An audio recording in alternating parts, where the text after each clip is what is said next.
I'm smoking pot, I got my dick out, and I'm thinking about you, and I'm thinking about you. I'm smoking pot, I got my dick out, and I'm thinking about you, just you. I'm smoking pot, I got my dick out, and I'm thinking about you, thinking about you.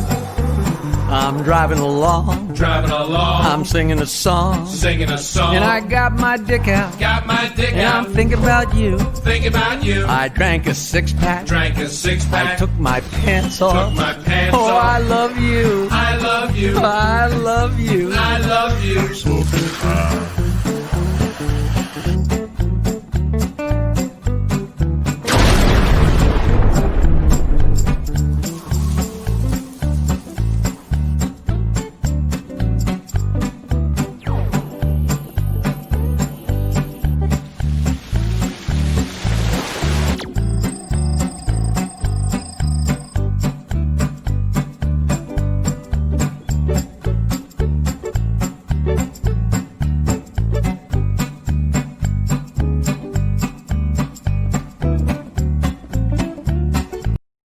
Hey, there we go. Hey, guys, welcome.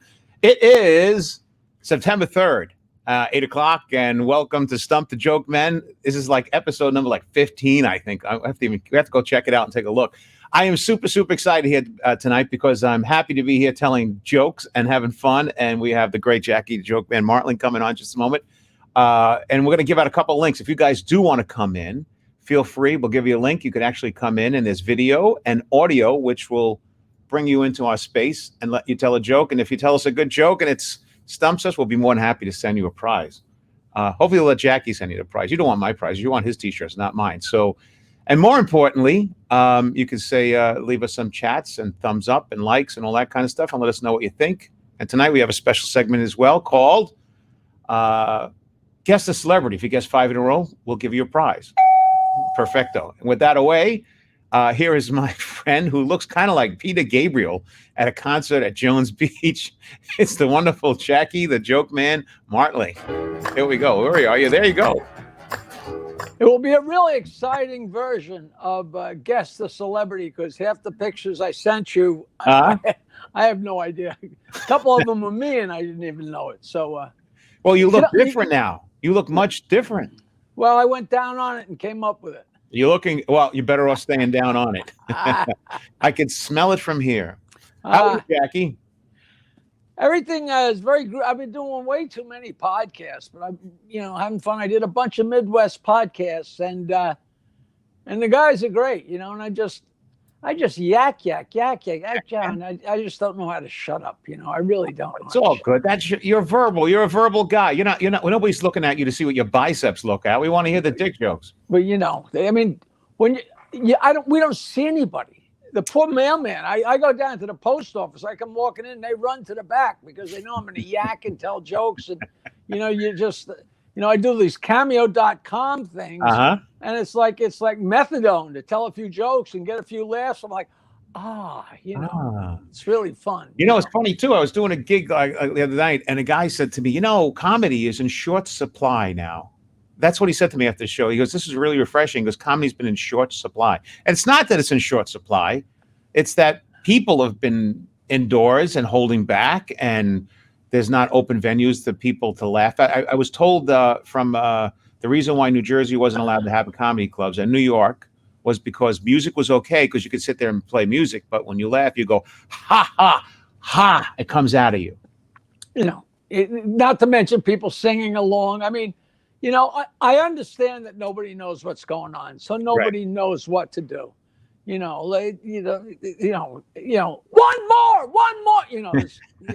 You're right. Hey, got a comment there. Jakie's starting to look like an older, slimmer Hulk Hogan. That's the kind of thing you say. Both me and Hulk get mad at that. That's the truth. Actually, you could use the line. Look like Hulk Hogan with a thyroid condition. That would be good for you. Like it's swollen in. I spent a weekend with that guy. Did you really? How was he? Yeah, great kisser.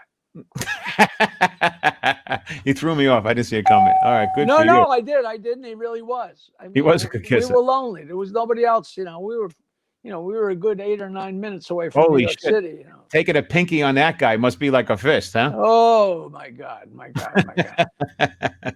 Hey, so more importantly, tonight we're going to do something called Guess the Celebrity in a few minutes. But first, it's some sloppy jokes, right? So two Irish guys are fishing. Two Irish guys are fishing, and one guy hooks something. He reels in. It's a bottle. He goes to take the bottle off the hook, and a genie comes out. Oh, you freed me from the lamp. One wish, whatever you want. And the first Irish guy says, "We'll turn the lake into beer." And the genie goes poof and turns the lake into beer.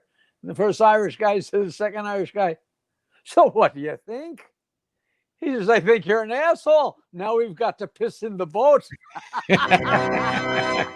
That's one of the all-time Great Irish joke. A classic, great joke. Hey, more comments there. Freddie going, "What's up, guys? What's up?" Who is that? I don't know. I don't know. It's Freddie Tenor. Oh, Freddie. I know Freddie. He's a good guy.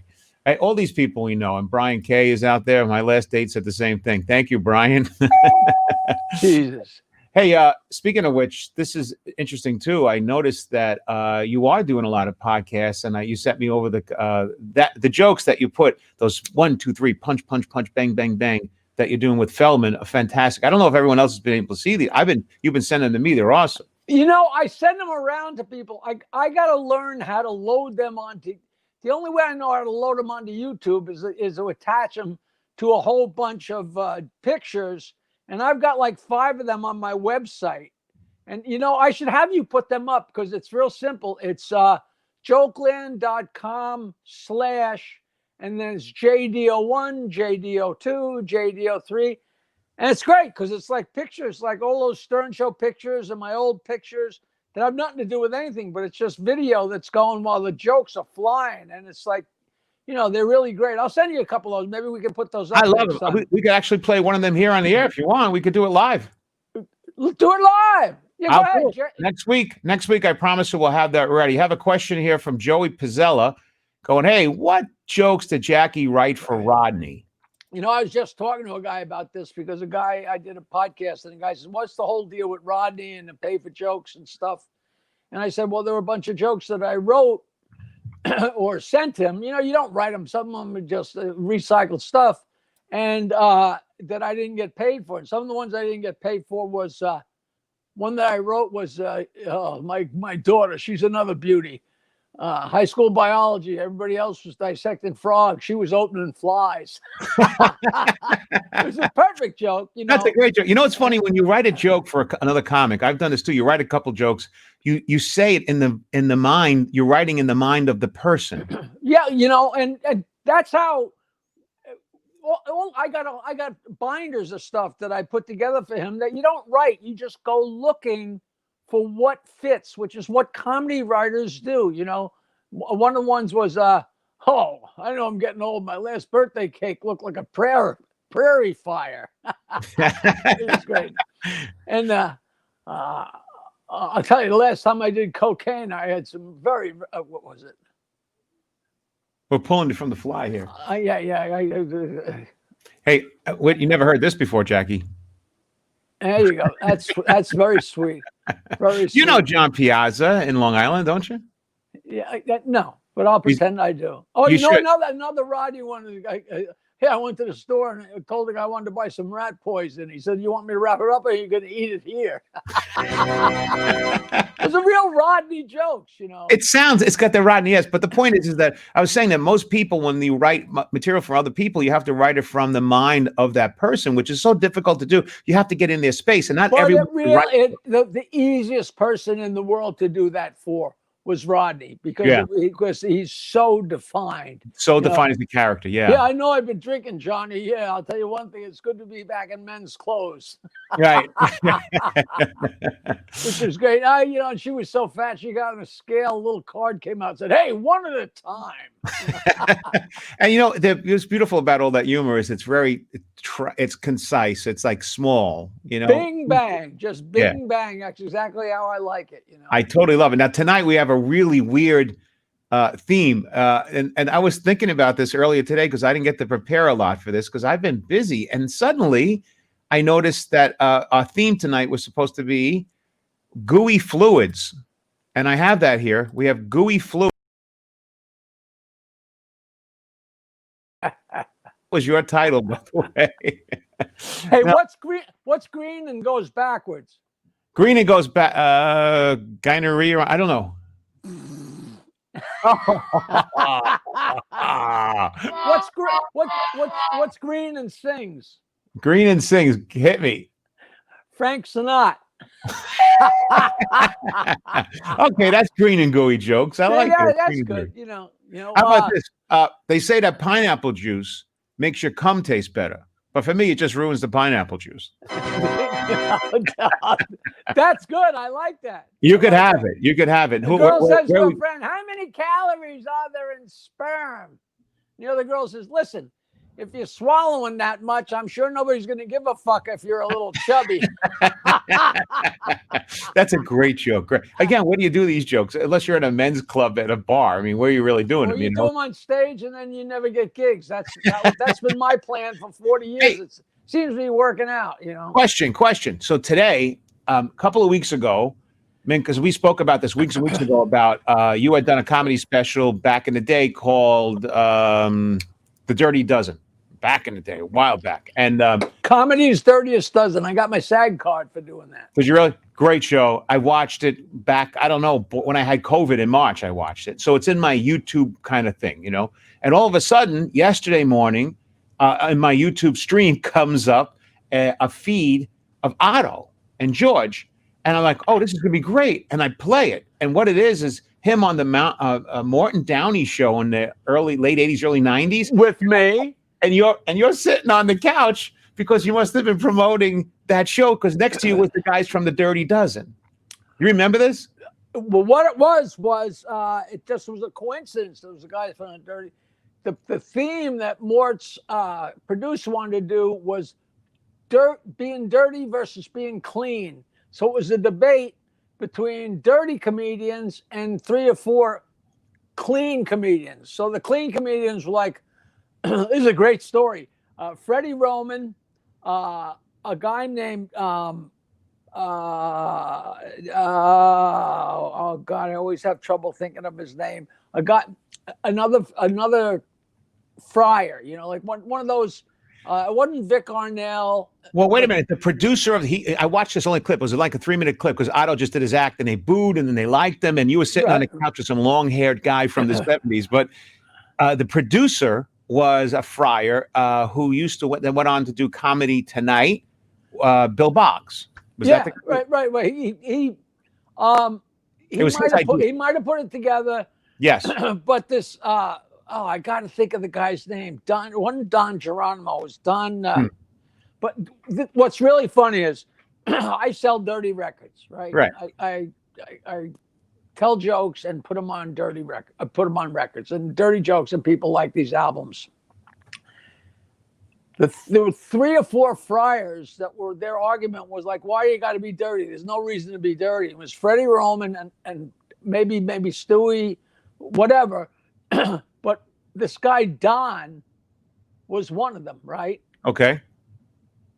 When I was playing in the band in the mid-'70s, my good buddy Artie went to Florida with his father, and they went to the Aztec Lounge, some godforsaken club in Fort Lauderdale, and they saw this comedian who told disgusting jokes and sold his records at the end of the show. Okay. So, of course, Archie bought the record and brought it home to me, and I played it, and I knew 90% of the jokes, but some of them I didn't. I got a kick out of them, and, of course, told them to this day, I must be one of 13 people in the world that ever bought this fucking guy's album. I didn't even buy it. My friend bought it and gave it to me. You don't remember the act, huh? It's Don. Don something. Dirty comedian. Back in the what? 70s, 80s? 90s? 70s. Don. Not Don Casal. Hold on. It's going to hit you later. It's all right. When it comes up, just throw it out. I get it. And you had an album of dirty jokes. Wow. Oh, so the point is, Don Sebastian. Never heard of the guy. Never heard of it. No, but he's there. They're saying, "Why do you got to be dirty? Why do you got to be dirty? Why do you got to be dirty?"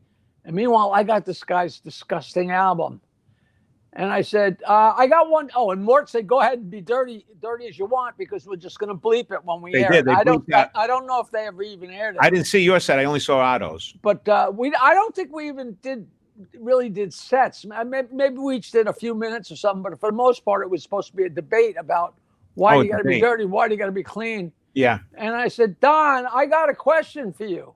What do you think about the joke? Yeah, well, you better charge her $40 because she's shitting your pants too. Yeah. And his mouth dropped, and I said, "Yeah, I got your record. You know, it's dirtier than mine. You phony." It was just classic. You know, I bet you the other guys on his side didn't even know he had a dirty record out. But dirty back then was different than it is now, isn't it? Or was it just? Yeah, but it was great jokes. It was, you know, like a guy threw up on me.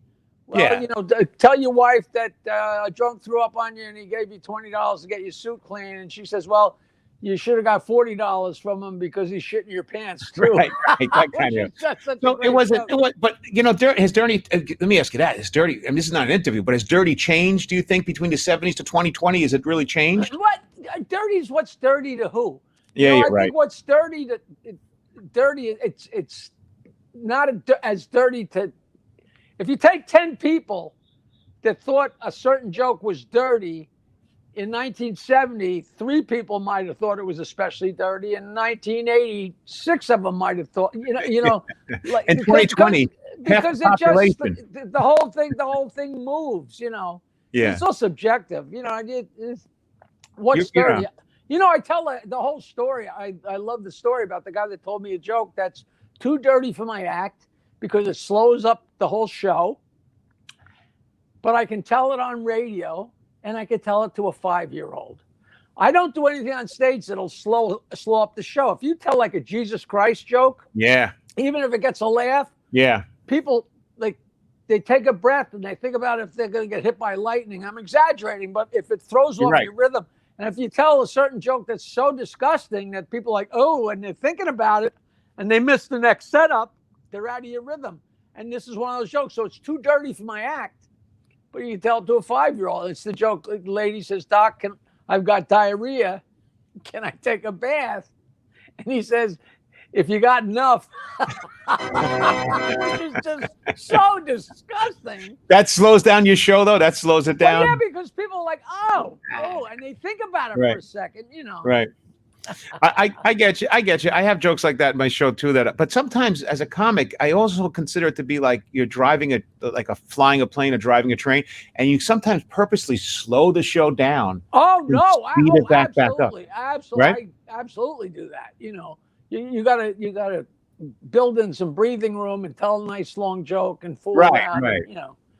Hey, you ever hear this one? So I come in late. This guy comes in late at night from work, and he's trying to be as quiet as tiptoeing into the house, and he don't want to wake up his girlfriend. And as soon as he reaches the hallway, she's standing there with her hands on her hips, and she goes, "Where have you been?" And he goes, and he had guilt written all over his face, and he goes, "I was out." And she goes, "Who the fuck wrote guilt all over your face?"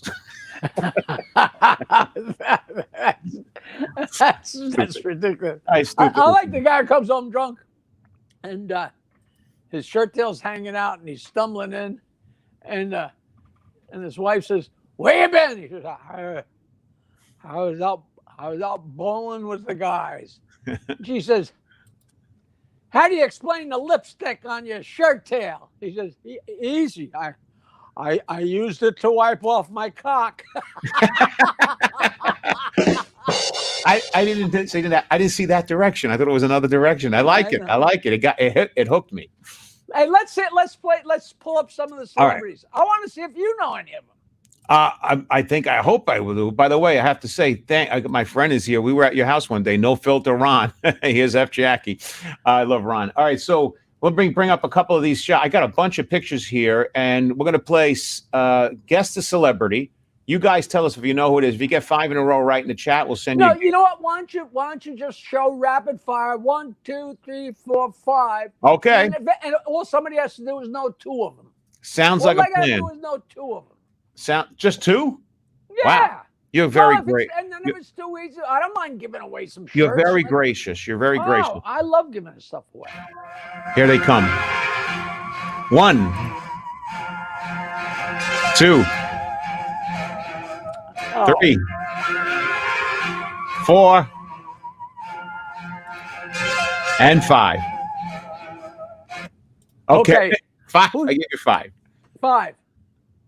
Anybody know any of them? Let's take a look and see. Anybody watching? Nobody's watching. Let's see if they know. Give them a second to look at that. All right. In the chat. Yeah, Craig Nyer. He's out there, and he got the first one. He's got it right. I know he got it right because I know who that was. It was right there. First one he right. Florence Henderson. That's right. That's correct, Craig Nyer. Yes, and Willie Nelson is right. All right. Second one, Carol Henderson. Willie. That was correct. But that's 1 for Richard and 1 for and then Richie Casal comes up with, they all have Jackie.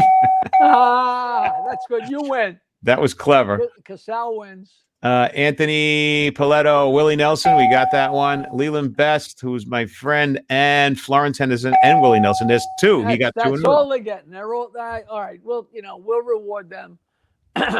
Play it again. Play them again, and we'll yell the names. All right, you ready? Here we go. So here they come. The first one coming up. Let me get rid of that comment. So, get rid of that. And then somebody's saying hello. Hello, CT. C-U-N-C, or just CT. Hill. And here we go. The first one up was, and by the way, there's this old picture here. What the hell is that? That is the car that my band traveled around in the entire 70s. That's Tweety, the 500-pound canary that we always had pot and booze and underage girls, and we're always out of our mind, and we never got stopped. We drove that car and lived in the mountains of Albuquerque, New Mexico, between Albuquerque and Santa Fe in New Mexico in the hills for 6 months in 1975. And we used to unload the whole bar on Long Island. The whole bar would empty out and get How stoned. are you living right now? How do you live after all of that? You know what? That is such a good question. Look at that car. Look at that car.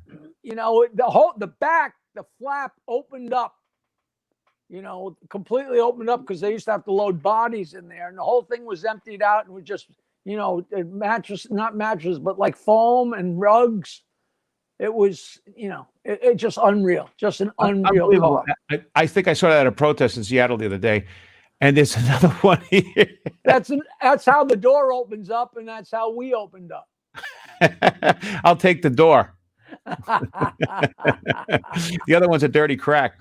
Hey, so here they are. Okay, so the first one that's me and Florence Henderson in the movie Venus in Vegas. You really should rent that movie. It's really hysterical. She was cute. She was cute. I was in a movie with her, and her best friend in the movie was Eileen Brennan, who's Sean Penn's mother. Good memory. Good memory. And of course, everyone knows. And that's Willie. When I hosted, Willie would only do a pot benefit if both Normal and the Marijuana Policy Project were both involved. And I was on the board of Marijuana Policy Project. So we did a big show at the backyard in Austin, Texas. And I'm so worried how, if they're going to think I'm too dirty. And the first act was Willie's daughter and Arlo Guthrie's daughter. You know Arlo Guthrie? I know of. City of New Orleans. Sure. And, his father was Woody Guthrie. So Kathy Guthrie and Amy Nelson, Willie's daughter, have a band called Folk Uke. Oh, I love it. And they opened the show, the two of them, and Willie sang with them. And their big song at the time was "Motherfucker Got Fucked Up," and "Motherfucker Got Fucked Up and got fucked."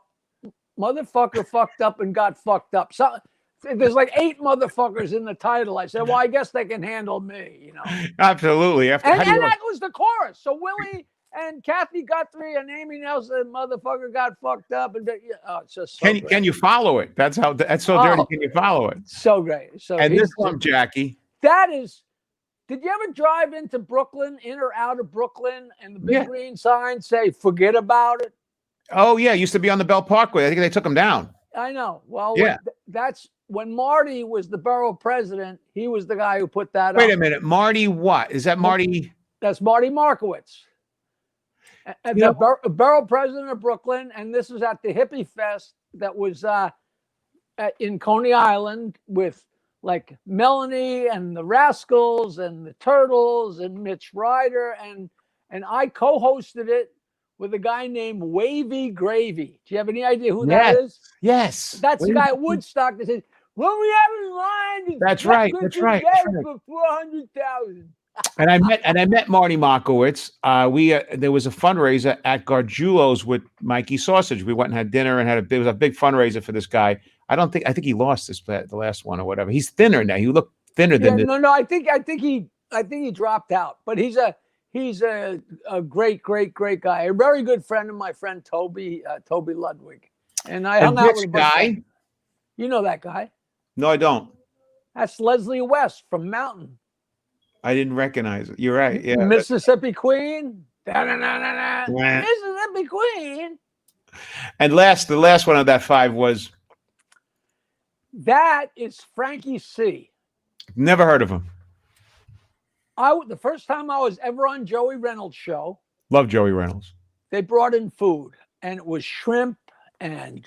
And where was it catered from? Little Italy. And it was catered by. Because the whole point of the story. Limoncellos, Lamella. And I'm like, wow, that's so great, Lamella, fantastic. So then I say, I got this great idea for a movie, Joey, and I always wanted to do it because I was such a big fan of Mary the K, and I got this great idea of a thing that happens at a Mary the K show at the Brooklyn Fox. Right. He goes, well, that food that we're eating came from Lamella, which is owned by Frankie C. Frankie passed away, but Frankie C, his last name is either his uncle or his cousin or his brother was the guy who got blown away in front of Sparks. Oh, right. Remember? Okay. So he went by the name Frankie C because he didn't want to be Frankie. What was the guy's name that got shot? Mr. Mobster, whatever. Yeah, whatever. So Frankie C was a great guy, and he says, so the guy who gave us the food for the show tonight, Lamellos. when Mary the K was Mary the K and running music in New York. I mean, he ran the whole deal. And if Mary didn't play your song, you didn't have a hit. Frankie C was the guy who literally went from radio station to radio station. And handed the stuff to the. No, held out the paper bag so they could put the money in it.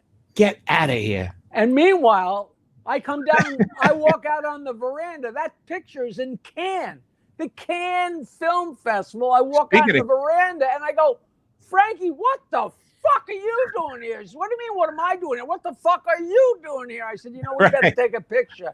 He was in a movie, and Abe, the guy that makes the really weird movies, put Frankie in a movie. And it's really a funny movie. But this picture, look at this. There's 2 other things in this picture that I can't get my eye off of. Oh yeah, this is the veranda, right in front. This is right on the main La Croisette. Yeah, but whose hits are those? This is a set of those I've never noticed those before. They could be anybody in Cannes. Anybody in Cannes. It's like that might as well have been the flag for Cannes. That lady could breastfeed Cannes. Look at those. All right, they're probably small. They're probably bigger than his, but he looks like a nice guy. All right, back to the dick jokes. By the way, there's people here. I just want to acknowledge people that are in here. Look, there's always people coming, dancing cheek to cheek. Here we go, Bob. The car looks like a taxi used, but only by zombies. Oh, be nice. Samuel Jackson wrote the lyrics. Look, because here, Daniel Miller, the guy from Canada with his Daniel has the he's the creepy guy. Yeah, I know who he is. I know who he is. And Castellano, that's right, Castellano. Thank you, Joe. Fisher. There we go. Frank Castellano. Hey, how you doing? There you go. But back to the dick jokes. So you can go first. Go ahead. How many what am I saying? Hold on. Because today's stuff is all about fluid, right? Speaking of fluid, how many calories are there when you eat pussy? How many calories are when you eat pussy? It depends which direction she wipes. Oh. Well, that was tonight's theme. It was supposed to be nasty fluid. That's the nasty fluids. That's the theme. One of the greatest jokes back in the 90s was, what was the fluid capacity of Monica Lewinsky's mouth? Remember that? 1 U.S. liter. I love that joke. When's the best time to eat diarrhea? Oh shit! No, when's the best? Okay, when is the best time? Never. Why do cum shots drip into belly buttons? It's okay. Come on, it's right there. Well, because there's a hole. No, it's Siemens trying to get into the naval base. Oh my! That's the worst joke I've ever. I like it. It's horrible, horrible. Here we go. Favorite dick joke. How do you know if a preacher is on level? On the level? Yeah. Okay. The cum is dripping out of each side of his mouth. I had a couple of jokes that I actually chose not to do tonight that were like that, by the way. That's all right. What are you going to do? Here we go. So I'm getting a text message saying, favorite dick joke. Can you please pass the dick for? What does that mean, Richard Minucci? No, you're supposed to say, what's a dick for? Oh, okay. Is that his favorite dick joke, I guess? Yeah. I'm not familiar with it. I don't know. You say, what's a dick for? He says, it's for fucking, you moron. I say, you know. A kid's joke from that was, I developed an addiction to drinking brake fluid, but fortunately I can stop at any time. I love that. That's just the greatest stupid joke. I love it. I love kids' jokes.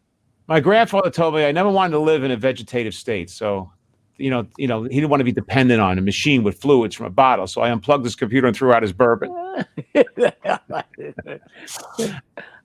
Hey, let me throw up a couple more of these, Jackie, over here. You want to do another few of them at a time? See if somebody gets. Wait, let's pick a fluid. Let's pick a fluid. Pick a fluid. Pick a fluid. Any fluid. The old man calls the doctor. He says, "Doc, I don't know what to do. Every time I get up in the middle of the night to go to the bathroom, and I open the bathroom door, the light goes on." And so the doctor calls the guy's son and says, "Listen, I don't know about your father. He's a little senile." He says when he opens up the bathroom door, the light goes on. And he goes, "Harriet, your father's pissing in the refrigerator again." That's a beautiful joke. It really is. It's beautiful. That's one of my. I haven't heard that in a long, long time. I like it. Good. How about okay? After my prostate exam, the doctor left. Right, and the nurse comes in and whispered the 3 words that no man ever wants to hear. She said, "Who was that?" That's good. Let me show. Give me a couple more of these pictures. I want to. There's so many. The guy goes in for his prostate exam, and he's getting a colonoscopy in San Francisco, and the nurse says, "Listen, relax. This will go really smooth, and don't worry, it's perfectly normal." Okay. To get an erection during this. And the guy says, "I haven't got an erection." And the nurse says, "I do." Actually, I like it. It's terrible. See, they're hitting us with snot. Poop. It's been done.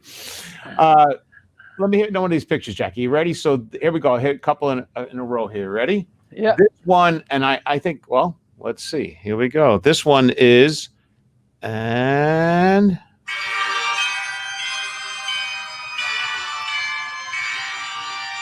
1, 2,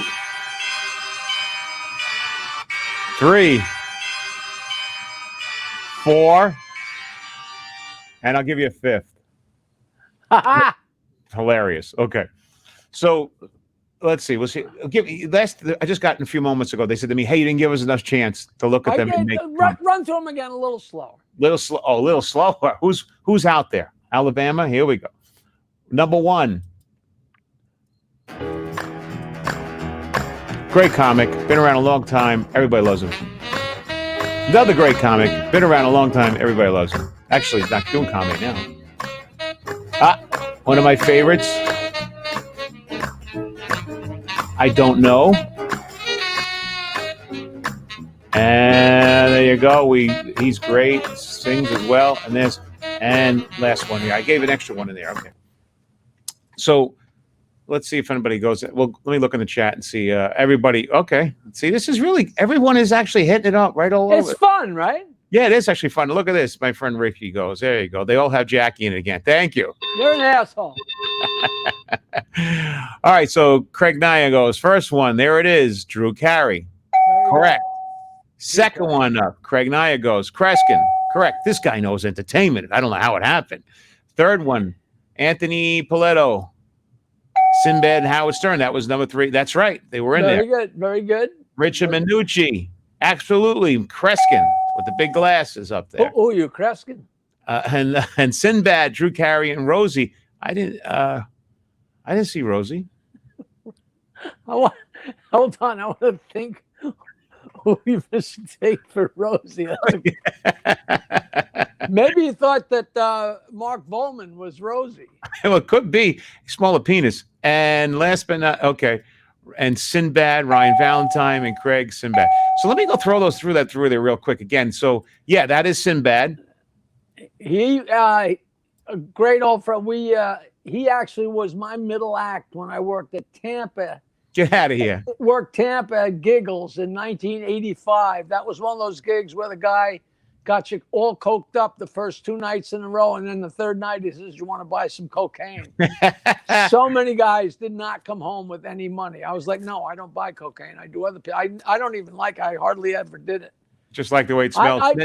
There was a guy there named Brother B, who was the disc jockey. I know it was Spanish, Cuban, whatever he was, but he was a fancy guy, dressed really nice, didn't drink, didn't do drugs, but he sold coke. And the owner of the club and his wife were huge coke fiends. I go back the next year, and this guy, Brother B, is half owner of the club. I wonder how that happened, huh? Big dealer, and this is a true story, John. I'm still embarrassed. We'd always stay late. Everybody get coked up and get crazy and drunk. The millions of girls, Tampa, everybody's fucking and going crazy. And how are you still alive? I asked that earlier. I went to leave, and I went into the men's room to take a dump. And I opened the stall, and there was a roll of bills that could choke a horse. I mean, a roll of bills. And I think the bill on the outside might have been 100 or whatever. But I mean, it was a healthy, and I was like, holy shit. And I was way too scared to put it down my pants or something. And I came out and I said to Brother B, I said, "Brother B, this was in the men's room." And he said, "Oh, give me it. I know whose it was." And he goes running out the door and comes running back in a few minutes later. And I know he ran out the door and put it in his pocket and came back and walked out. But what am I going to say? What am I going to do? If I had to put it in my pocket, you're liable. All of a sudden somebody came walking back in with a gun and says, that's right. I just didn't have the presence of mind. It might have been $50. It could have been $10,000.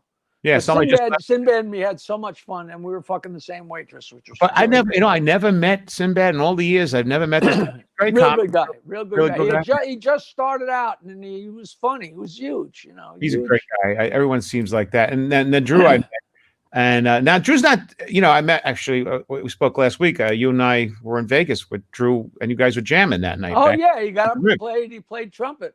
Yeah, that's right. Great character. But Great he's not doing comedy. He's like the host of the game show now, right? Yeah, he's stuck making $50,000 a week. Yeah, who wants to do that? Yeah. And then, of course, the Kreskin is like one of the everyone loves. Kreskin's the best. He's the It's just so annoying. Every time he goes to shake your hand, you got to run for the other side of the room. He's off your shoulder. Yeah, every time. But he's a nice guy, and he always Greatest remembers everybody. And he's so, he's just a sweet guy. He certainly is, and he's super smart, super brilliant, one of the best promoters in the business. And all these years, he works really hard, and he's respected and loved, and has integrity and ethics. And him and Liberace both live with his mother because he hasn't met the right girl yet. Now this guy, I don't know who is that. Rosie O'Donnell? Who's that? That is Rick Dees. Oh shit! I didn't know that. #1 disc jockey in Los Angeles in the early '80s, and Disco Duck, right? Yep, and I did jokes for his show that were on his syndicated national show in 1980, 81, and he is the guy who named me Jakie the Joke Man. Really? And he also, I had 516-922-WINE since 79. That's how he found out about me, from calling that number. Calling the joke. And he used to tell his nationwide audience that 516-922-9463 was Tom Selleck's home phone number. And the call, it put me on the map. It's been costing me money. It's so funny. It went out the other day, and the guy came to fix it. And the guy was a big fan. He said, I've been calling that stupid number 30 years. He said, but you don't make money on it. I said, no, it's cost me a fortune for 41 years. But it's come back to me in so spades and spades. And, when people come up, I love when somebody comes and says, I used to call that stupid number you 30 years ago. I go, yeah, well, dial it now. And they dial it. Oh, there it is. I remembered over 25 years ago calling that number. Still works right now. We should call it tonight and see what's going on there. Hey, Rick Dees, whatever happened to this guy, He's out there doing the same thing. You haven't heard from him. And of course, from Sopranos, and this guy's a wonderful guy. He actually sings really well. He plays the mini guitar, and he sings beautiful Italian music. He's a great character. I met him a few times. You got it there?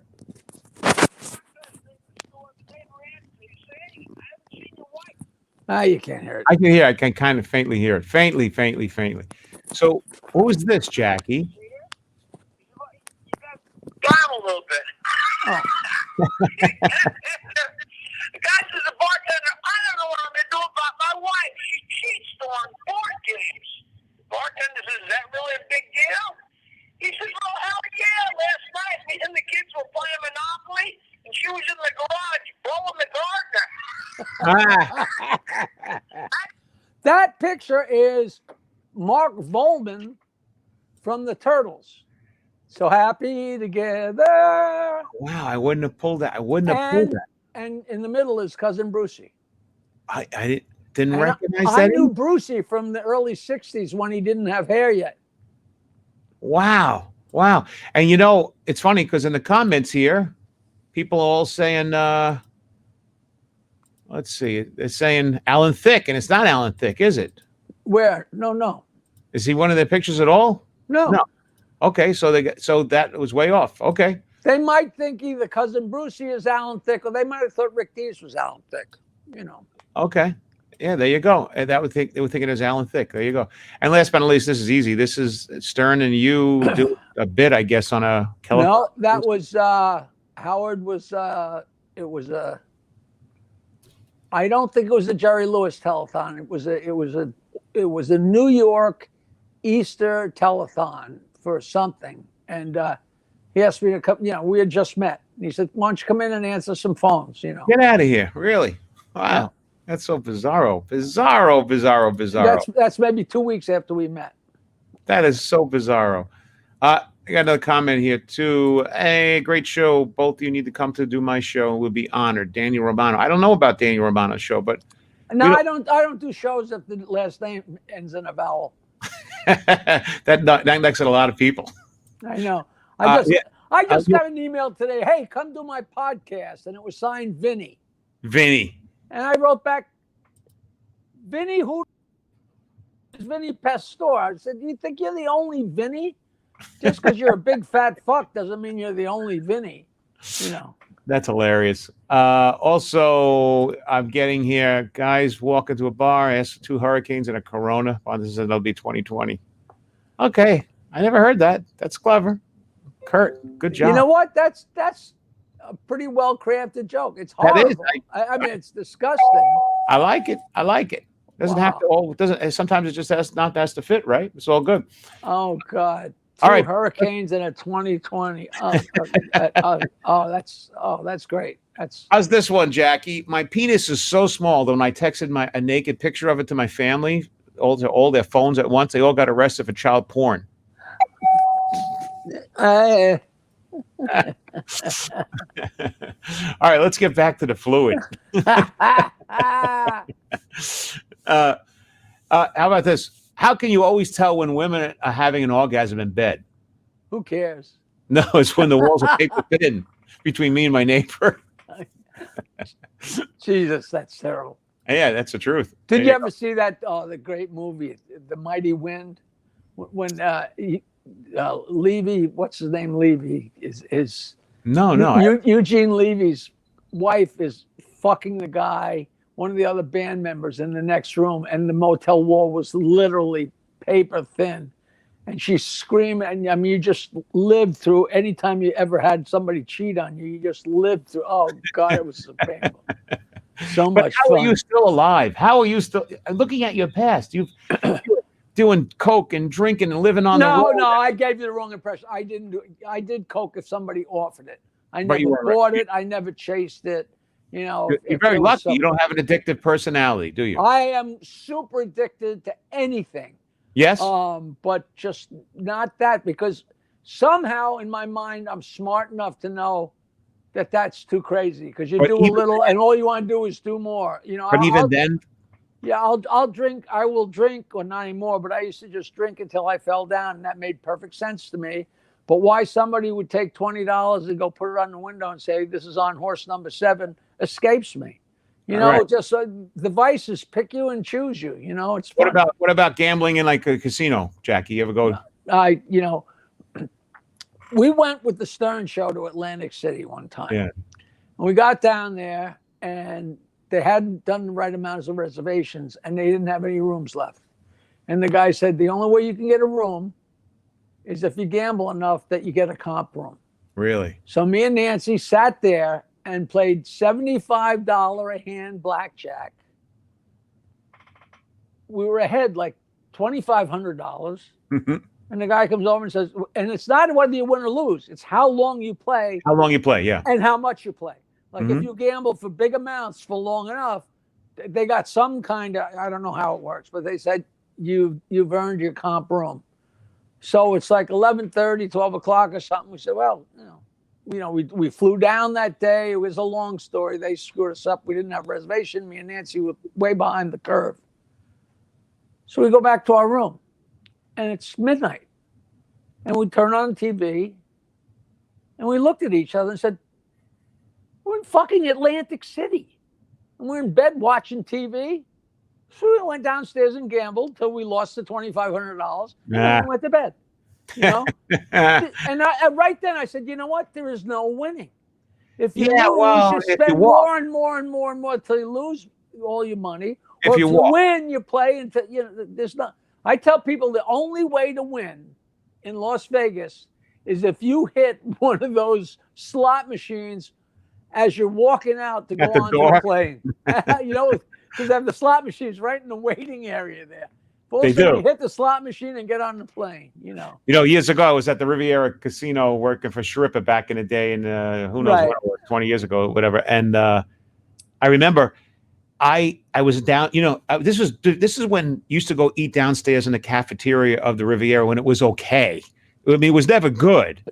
But at one point, it was fine. It's fine, But later on, they changed it. They squeezed it all down, and it's not like the Brigada. The Brigada had the greatest cafeteria. It's like it's a beautiful restaurant that you could hang out with. Right. So Sting downstairs. The Brigada. You're not talking about the restaurant in the Riviera. You're talking about the workers, The dining room, the employees cafeteria. if you will, downstairs at the Riv.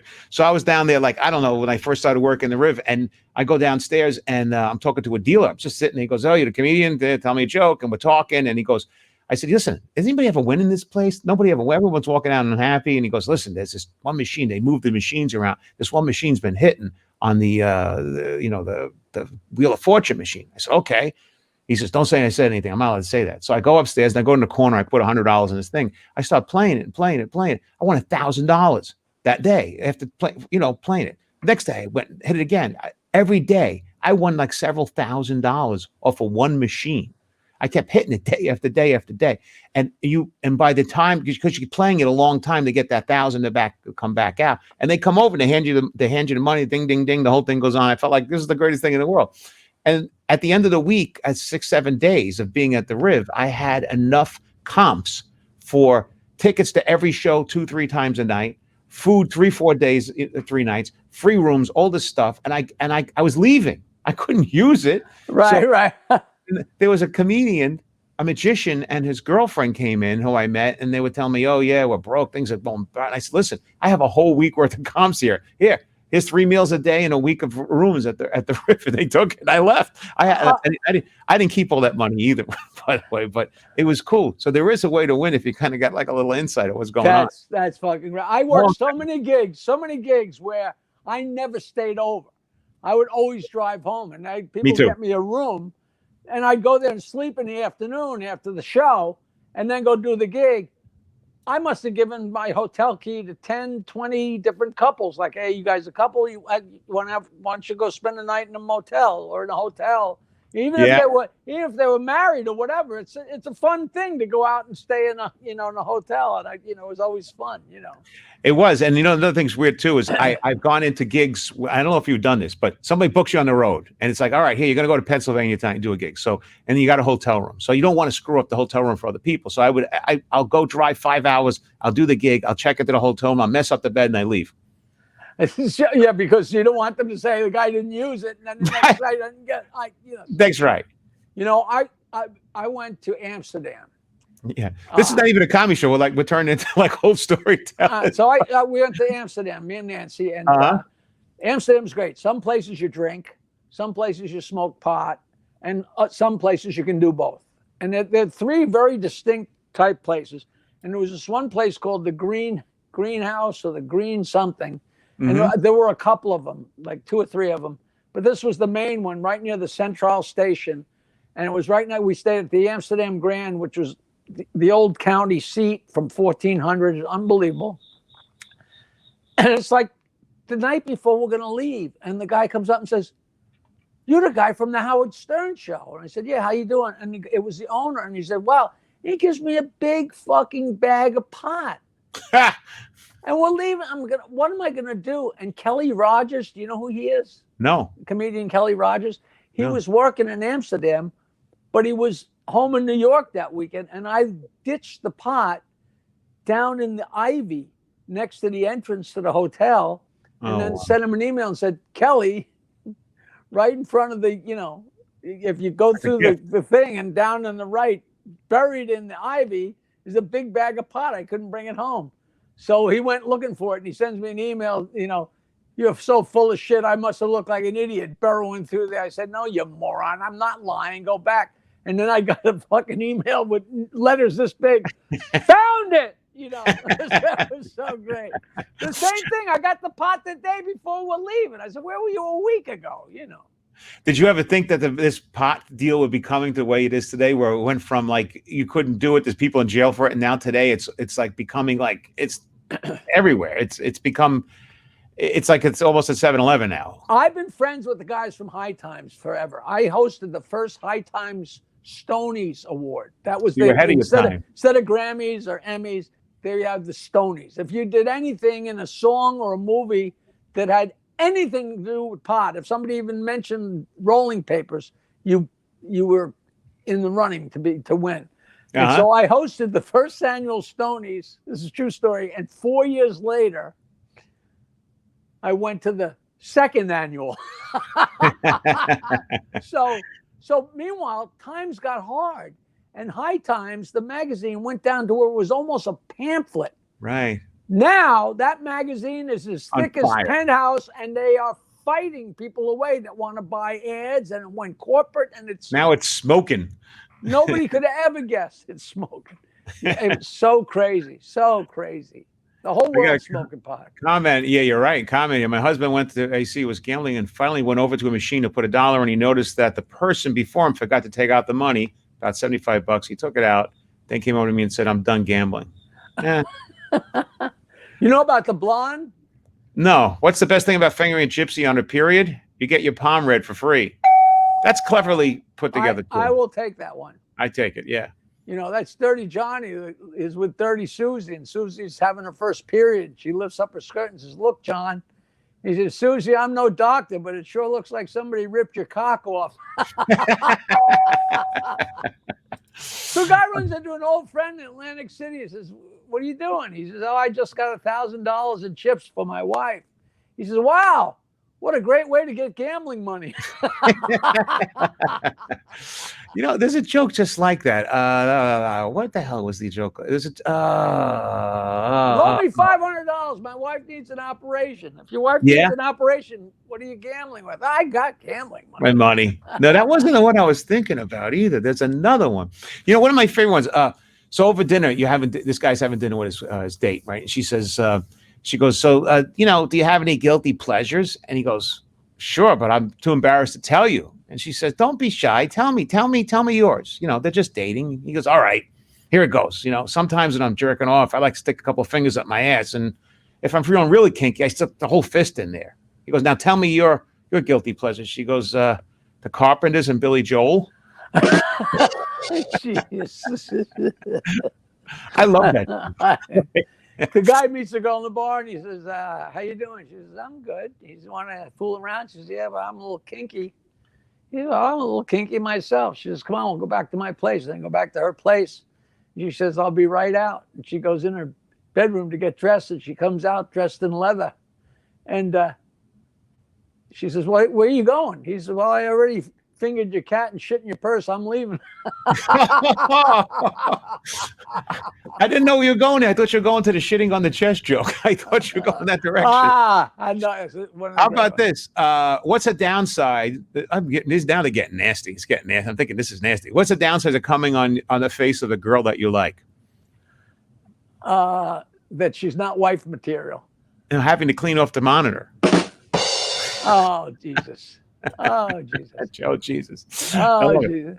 Hey, we're at the end here. It's already 58 minutes in. We got Let's do a few more pictures. Okay, a couple more pictures real quick. Here we go. That's the one after Stern. We have no clue. Somebody will get that. Keep going. Okay. Number 2. Okay. Somebody will get that. Number 3. Somebody will get that. Number 4. Somebody will get that. Familiar. I can't place that. Number 5. Oh, yes. Wow. And he looks aged there. Okay. I'm going to run through those really quick there. Now 1. start right down. All right. Stop right there. Yeah. Okay. I'll give you a hint. You ready? I'm listening. Ooh, wow, ooh, wow, ooh. Dion. Ooh, yep. Yeah, and Craig Knight. That Craig Knight, he's right. He must know a lot about entertainment, that guy. No, he's older than me. All right, so that's Dion. And you know something? I hate to say this. I opened up for these guys somewhere, and now I'm looking at them going, yeah. These guys, and they love jokes too. They were He's cool so guys. good. Oh, yeah. Yeah. Oh, they all love him. Love jokes. All right, this guy, I didn't know who he was when I met him. I was in Cannes, and somebody said, "Oh, go say hello to that guy." never say hello to a guy when you're in a Now camp. I'm not going to be able to think of his name, but I go over to him. He says, "Jakie, oh man, I'm such a big fan. It's great to meet you, man." And I said, "Nice to meet you too." And we were at a big party. The party was so big that Duran Duran was the band for the party. Wow. Yeah. And I was with Tom Bernard and the whole gang, all the guys from Sony Pictures Classics. That, at the time, was the greatest ice hockey player in the entire world. His name is Sidney something. Mm-hmm. Not familiar. Sid. It's a real simple name too. Somebody will know that. Somebody will definitely know. Sid something. Hey, who's the chick? Did you ever see The Affair? Yes. Ah, That's her. there you go. That's the girl who had the affair, and that's the guy's daughter. That's the daughter of the guy that had the affair. That's funny. We were doing a. I was auditioning for something, and I saw her. I said, "I know you," and she said, "I know you." And she said, "Dad, Yeah. Dad." And she said that. And she said, "You're that old man from the Stern Show." And I said, and I said, "You're that luscious." The greatest scene. She was the one who was naked in the hot tub. Yeah. In Southampton, and looked over, and her father was naked in the same hot tub. Oh, that was a real douche chill moment among douche chill moments. And Joe Franklin's the greatest. Joe Franklin was the greatest. This is Joe Franklin from Martin Banks. I love that guy. He was great, and his office was full of all the papers, and he had stuff from 1920 in his office. When I got interviewed for the Aristocrats, I told the story. I said, Sidney Crosby. There you go. Thank you, Mark.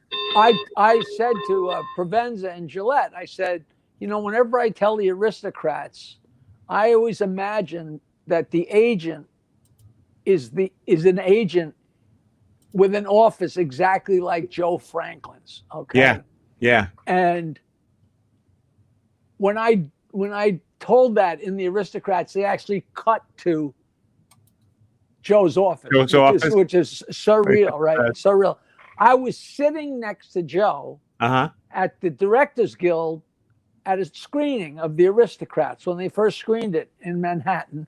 And I'm sitting there, and I don't know how well you know the movie, but Sarah Silverman comes out on screen and says, I went in to try and audition for this TV show, and I sat on the couch, and Joe Franklin came out, and he's sitting next to me in real life right now, right? And he sat there, and she's acting like it's coming back to her. She's talking. She says, and he put his arm around me, and she looks right at the camera, and she says, and he raped me. What? Joe Franklin raped me, and everybody goes nuts, and he's like, what? And everybody's like, no, Joe, it's great for your career. It's just a movie. She's fucking around, but she was so convincing. It was hysterical. We had to talk Joe off the fucking roof, and I was sitting next to him. It was just fucking great. He was a great guy, though. Frank was a great guy. He really was. And I loved watching that show on late night Channel 9s when I was a kid growing up. I loved seeing all the entertainers and weird offbeat people. I was the best. That and David Susskind back in the day. Nobody knew. If you went to his, he had a place for a while on 8th Avenue and 45th Street. Joe Franklin's place, right. And he actually did his radio show from there a few times. Then he tried to have Joe Franklin's Comedy Club in the back, but he had some of his memorabilia in there. And he had a bright red suit jacket. All those years he was on OR, nobody had any idea that it was bright red. No, it was gray. You forget that, you think back to Howdy Doody, and think back to these shows and how great they were and how colorful, and you don't realize none of it was in color. My parents didn't have a color TV till 1973. Me neither. Us either. We had one come in later on when we were kids. Like this was a big thing. In your mind, all these things were in color. Yeah, he was great. And I remember those days too, seeing comedians come on there and ventriloquists and puppet guys and jugglers and stuff that you never see. The stuff that the city was being built upon. And honestly, Joey Reynolds later on became that kind of guy to take all these people and scoop them up. Right. Kind of like Les Paul took the very, very talented, unknown people. Joe Franklin had everybody. Joey had I met so many people on Joey. Like Gene from the Rascals and all these authors and everybody. Joe had. You could pick up a handful of anything at random, like a picture of Barbara Streisand when 1962. I mean, he had her on. He was the first person that ever had Bill Cosby on TV. Elvis was so nervous that he left his guitar case. He left with his guitar and left his guitar case he had to come back for it. Elvis was nervous being on Joe's show. I mean, Unbelievable. even if Joe made up half the stuff, just the fact that it was so long ago, you can't check up on it is wonderful. I one time was in his office, and I remember him telling me, he told me something. Do you know how much money I spend a month in taking cabs around New York City? It was like $2,300 or $2,000, $2,500 a month in cabs. He didn't own a car. He would just come out of his office, take a yellow cab, go here, go there. And he told me it was like $2,000, $3,000 a month just in cabs.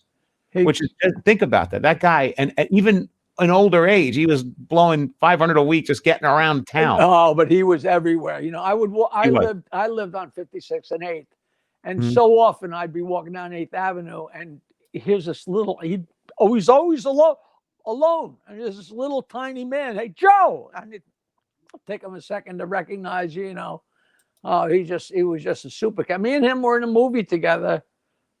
One of the very, very first movies that Nancy, my wife, was in a movie, and then they found out she was married to me, and I was on strike from the show at the time, so they put me in the movie, and then they got Joe Franklin to be in the movie, and then he didn't want to go to the place, so the opening of the movie is Joe telling them on the phone that he's not going to come do the speech at the high school, and I walk in and interrupt his phone call telling jokes. Had nothing to do with anything. What movie was this? And it was, you can watch it on TV. It's called Ghoul School. Ghoul. Ghoul School. Yeah. Somebody puts nasty crap in the water at the high school, so the whole swim team turns into ghouls. And they're all, and they had no money except they had some kid that they knew that was one of those unbelievable prop guys. Right. So somebody like soccer kicked somebody's head across the gym, and that was the highlight of the movie. And something, I learn something new every time we do this. We always learn something new, Jackie. But Jackie, we're way over. We're 5 minutes past the hour. I mean, our syndication will never get picked up. Okay. Let's do two more jokes and get out of here. You ready? All right. Simple, strong, dirty. Where are we going? How about I went to the doctor with fluid on my knee, and he said, "You're not aiming straight." That's stupid. So the teacher says, okay, today we're going to answer questions. Okay. Johnny, why is the sky blue? I don't know, teacher. And Johnny says, teacher, I got a question for you. She says, what? He says, I'm messing the joke. I just remembered it. That's quite all right. I want you to use the word definitely in a sentence. And Johnny says, the sky is definitely blue. She says, no, John, sometimes the sky is not definitely blue. Not definitely blue. It's just, the grass is definitely green. No, I'm sorry, Shirley. Sometimes the green is dead and it's brown. And Johnny says, well, I got a question for you first, Teach. When you break wind, does it ever have lumps in it? She says, no. He says, no. Then I definitely shit my pants. All right, man. Let's hilarious. Hey, where do we see you, Jackie? We could get you on cameo.com/Jackie Martling, right? And if you want to see a shitload of great jokes, right? Go to jokeland.com. Got you. / and then JD01. It's actually there's a heading called videos. Got it. And it's JD is Jackie and David. And I'm thinking about you. Jokeland.com / thinking about you. JD01, JD02, JD03, and filthy jokes and all kinds of pictures.